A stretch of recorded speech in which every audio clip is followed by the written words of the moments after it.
Hello viewers, in this video I'll be going over the S&P 500 ETF ticker symbol SPY.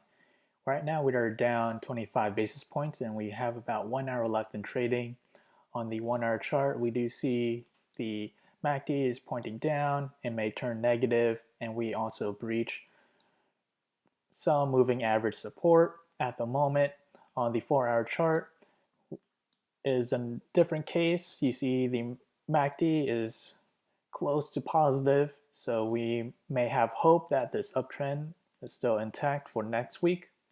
On the daily chart, we do see that we have not touched the overbought RSI, so there is more room to go higher.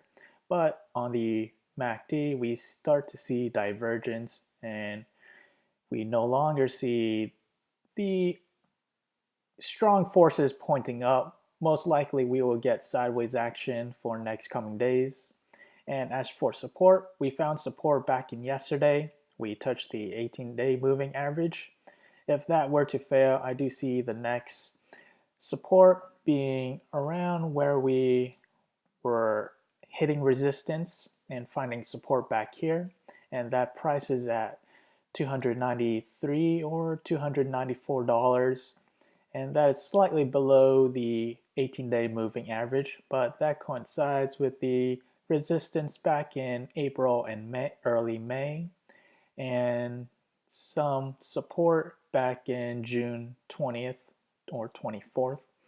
And as for resistance, if we were to continue on higher, the all-time high is resistance.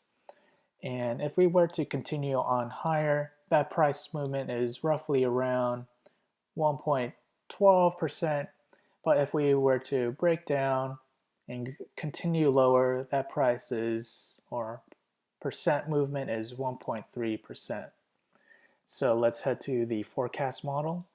I'll go day by day where S&P 500 will head to next coming days. So 1 day out, 2 days out, 3 days out, 4 days out, 5 days out, 6 days out, and 7 days out. So which one of these that we need to look at?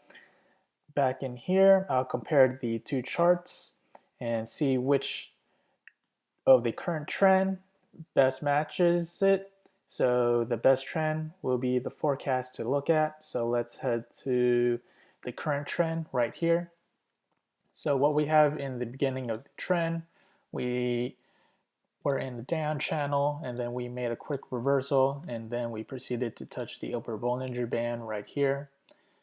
And then we start to see some reversion to the mean afterwards, right down here after, right close enough to touch the middle Bollinger Band, but we proceeded to go on higher and touch the upper Bollinger Band once more, and then another reversion to the mean where we saw yesterday and a little bit of today. And in this trend dated back to February 14th to May 11th, 2011. So right here we start to see a downtrend right in the beginning of the trend, yeah. And we see in this case not quite touching the upper Bollinger Band, but you start to see similar movement patterns. But in this case, this touched the bottom Bollinger Band, but overall it does remain in the middle Bollinger Band, or it reverted to the mean. And then after that, we start to see it touch the upper Bollinger Band right here. And then if we move a little bit closer, we see it touch the middle Bollinger Band once more right down here. So what we have is roughly 1, 2, 3, 4, 5 points, and 1, 2, 3, 4, 5 points. So there's reason to believe that the trends and patterns are the same. The outcome and forecast would also be the same.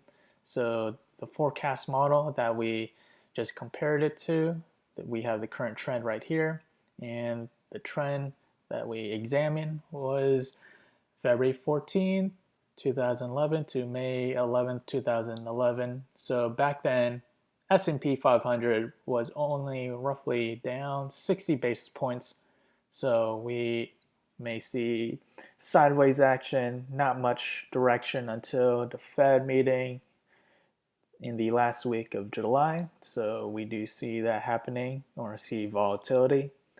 And here's the current trend, and overlapping it is the 2011 trend overlapping. So that is all. If you enjoyed this content, feel free to like, subscribe, and comment. Thank you for watching.